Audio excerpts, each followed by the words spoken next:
Dans cette vidéo, on va parler de l'initiative contre l'élevage intensif pour laquelle le peuple suisse devra se prononcer le 25 septembre prochain. Afin de bien comprendre les enjeux et les changements que cela apporterait tant en faveur des animaux que de l'environnement, j'ai invité deux personnes également très impliquées par ce projet de loi pour venir en parler devant ma caméra. Alors je m'appelle Vera Weber, je suis la présidente de la Fondation Franz Weber, une organisation pour la protection de la nature et de l'environnement en Suisse et dans le monde. Je suis Christine Mayor, je suis cofondatrice de l'association Animae.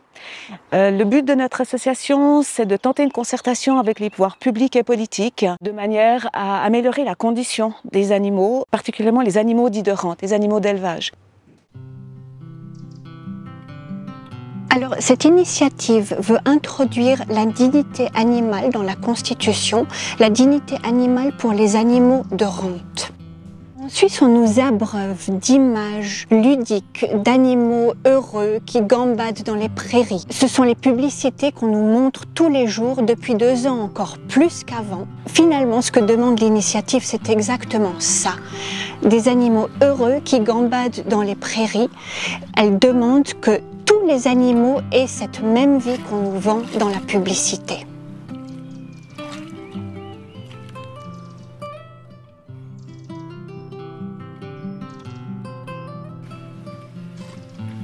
Alors l'initiative demande un hébergement et des soins respectueux des animaux, de la litière pour tous les animaux, beaucoup plus d'espace. Elle demande aussi de permettre aux animaux de sortir tous les jours dans les prairies et dans les pâturages, pas seulement sur du béton. Elle demande également un abattage beaucoup plus respectueux de l'animal, un abattage moins douloureux et des temps d'attente beaucoup plus courts. Évidemment, des transports le plus courts possible.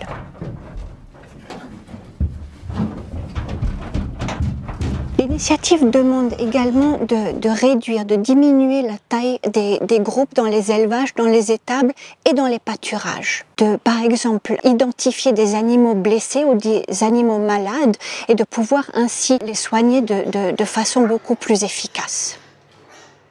L'initiative demande également qu'il soit interdit d'importer des produits qui ne respectent pas les normes suisses. Et ce, pour favoriser les paysans suisses, pour valoriser leur travail et pour respecter également leur travail. La situation des animaux d'élevage en Suisse, c'est pas celle que l'on croit. C'est vrai qu'en Suisse, on a l'image de la vache, on a l'image des bovins qui sont dans nos pâturages, dans nos prairies, et puis c'est une image qui est très utilisée par le marketing, par les médias, par la publicité.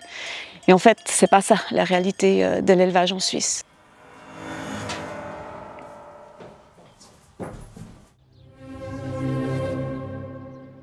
La réalité, c'est, si on prend par exemple les cochons, c'est 50% des cochons qui ne verront jamais la lumière du jour de leur vie, c'est-à-dire qui seront fermés à 10 dans une place qui est équivalente à une place de parking pour une voiture. Le cochon, c'est un animal qui est sensible, c'est un animal qui est intelligent. On dit souvent qu'il est aussi intelligent et sensible qu'un chien. Le 50 autres % restant des cochons, ils ont le droit à une courette en béton. Donc en fait, jamais ces animaux ne fouilleront le sol de leur groin. C'est 0,5% de la production porcine qui a ce privilège-là. C'est donc extrêmement peu. Si on prend par exemple le cas de la volaille et plus particulièrement des poulets de chair, on élève et on abat en Suisse jusqu'à 79 millions d'animaux par année. C'est énorme. Ça représente plus du 95% des animaux élevés en Suisse, c'est de la volaille. C'est énorme. Et le poulet de chair, il a le droit à 1 page A4 par animal en termes d'espace. C'est un animal qui, pour la plupart, ne verra jamais la lumière du jour, ne grattera jamais le sol, n'aura jamais accès à un espace extérieur. Mais là, je vous ai donné des chiffres, mais quand on a l'opportunité d'aller voir dans un élevage, c'est forcément triste. C'est des animaux qui sont entassés les uns sur les autres. Il y a le bruit, il y a la chaleur. En été, ça peut monter jusqu'à peut-être 40-45 degrés dans des porcheries.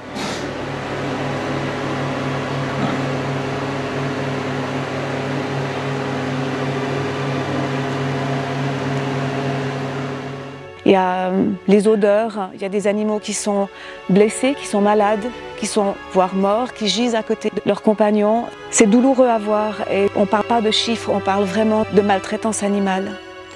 Et ça, c'est aussi le visage de l'élevage en Suisse. C'est aussi des millions d'animaux qui vivent une vie qui, en fait, ressemble à plutôt des marchandises vivantes qu'on engraisse.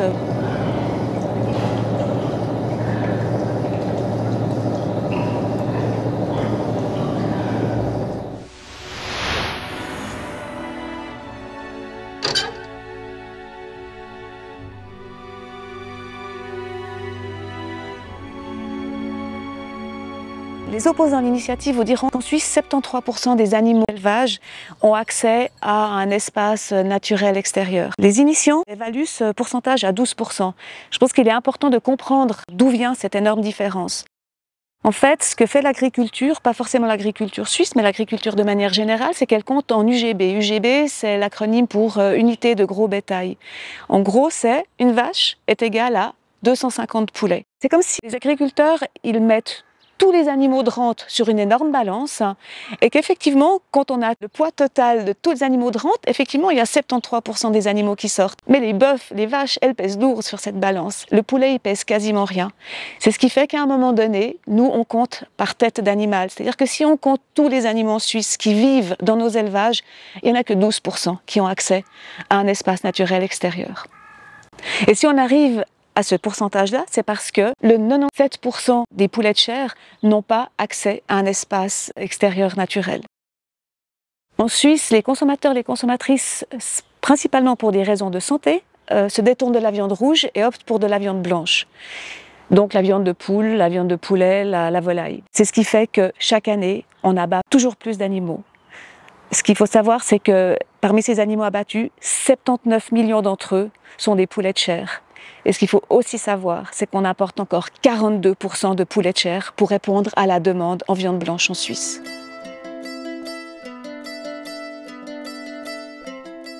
L'alimentation de nos animaux d'élevage provient à 50% de l'étranger. Aujourd'hui, nous autres pays occidentaux, nous détruisons littéralement la planète en privant les peuples autochtones de leurs terres et en abattant les forêts séculaires pour produire fourrage et viande. Si l'initiative contre l'élevage intensif passait, ça libérerait de l'espace pour la biodiversité, pour l'environnement et pour des terres arables.